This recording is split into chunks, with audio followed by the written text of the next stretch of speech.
All right, good morning.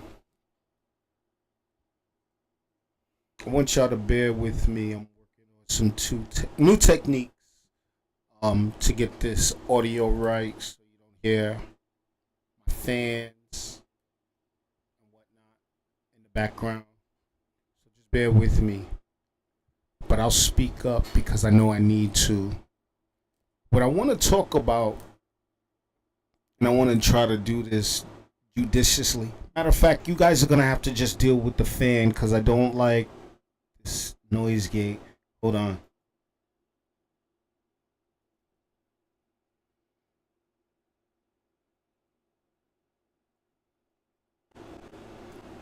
All right, because I don't like to cut in and cut out.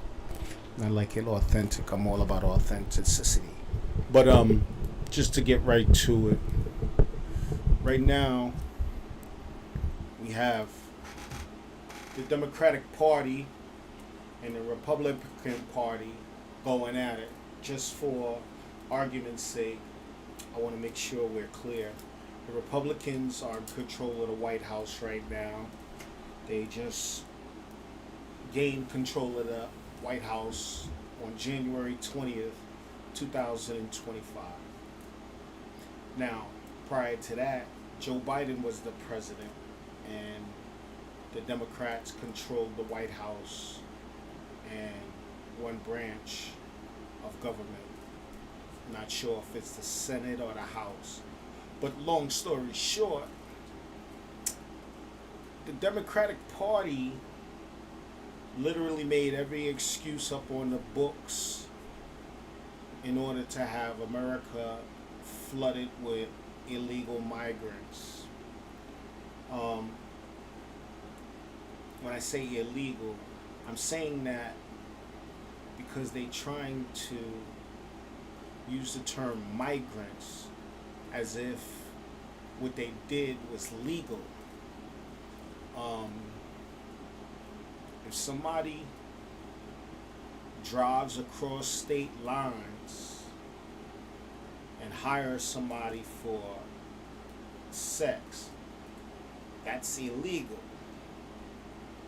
If somebody drives across state lines with drugs, it adds another level of transporting, manufacturing, and delivery.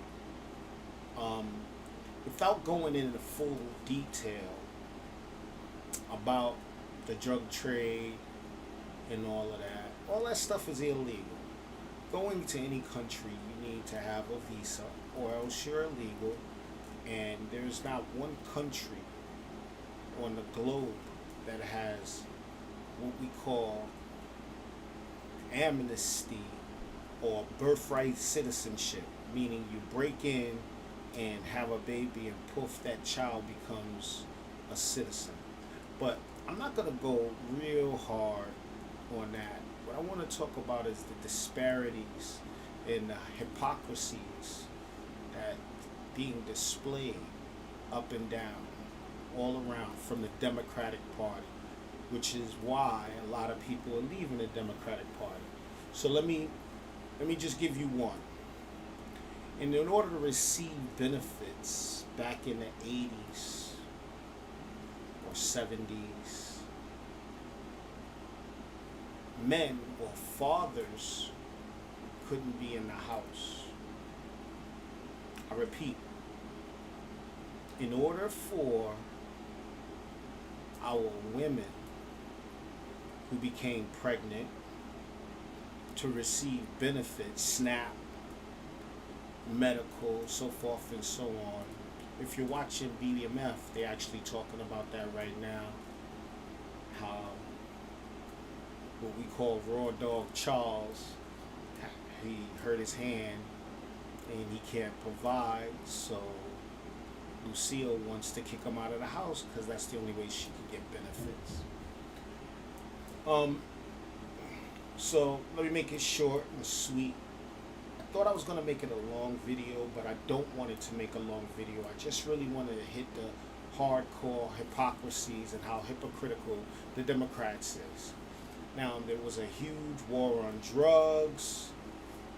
which incarcerated a lot of black men. When I say black men, because that's another thing that's been tremendously hypocritical. Um, when I say black men, I'm talking about foundational black Americans. I'm talking about men whose family has been here for well over 40, 50, 60 years, which is like 3, 4, 5 generations. We have different experiences. You can't come from Ghana or Nigeria or Jamaica or anywhere in the Caribbean or Mexico or Haiti, and the list goes on and on and on, and say, okay, because I have a darker shade of skin, that you have or you should enjoy equal benefits and rights that black or foundational black Americans should enjoy. America owes a debt to foundational black Americans, or ADOS, African descendants of slaves, for the harms caused through the Jim Crow era as well as slavery. If you really wanted to speed that up, war on drugs, child support enforcement, civil rights violations, the list goes on and on and on. Redlining. But I'm going to do something later on, and I'm going to probably take an hour or two to really do a deep dive to show you the research and give you the proof back to what I'm saying.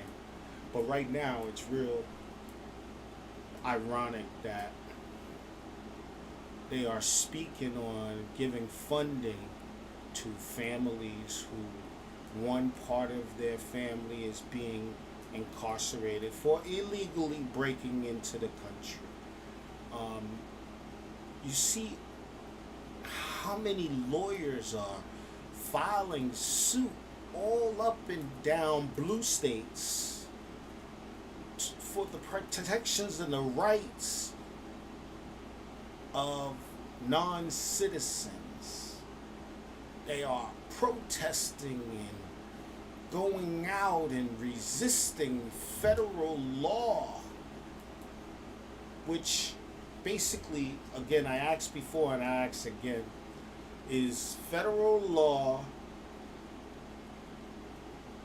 is at the discretion of the state, or is federal law is for the total United States of America? Because growing up, I always was under the impression that the federal government supersedes state law, and states had to abide by federal law. But in this migrant fight, as I sit here and listen and watch what's going on, it's clear to me it's not one or the other. It's discretionary, and it's who has the most money, or who has the most influence. You know, they're saying our Supreme Court is bought and paid for by the Republican Party. But when you look a little deeper, you see all the judges that are trying to resist or fight against the President of the United States. The federal government. That's ridiculous. And I'm confused. And to me, we're teetering or tethering. I use that word for one other thing, but tinkering on almost a civil war when it comes to things, because truthfully there's no such thing without a country of laws, and we all must abide by. So with that being said, let me do a recap. A, is it illegal to enter the country without permission? B, is it discretionary to follow federal law, or does state law supersede federal law? C. Why is it that the Democratic Party and the legal system is fighting heavily for non citizens, yet when it came to African Americans, it was okay to strip fathers of their rights when it came to their kids, forcing them out of the household, giving jobs to illegals over American citizens, i.e., foundational black Americans. And most importantly, how is it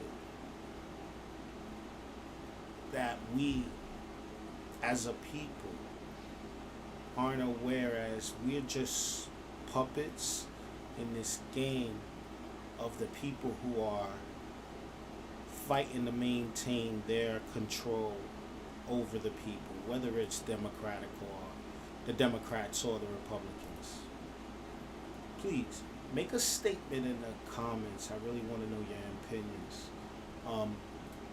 And that's all I'm going to say about that, but I really want you guys to take the time out to really contemplate and think about the things that I just mentioned. Yes, I'm FBA, Foundational Black American, and I don't like to call myself a victim, but I can say my family, my lineage, my heritage has been tremendously affected and been on the wrong side of history when it comes to these games that these people are playing. Thank you.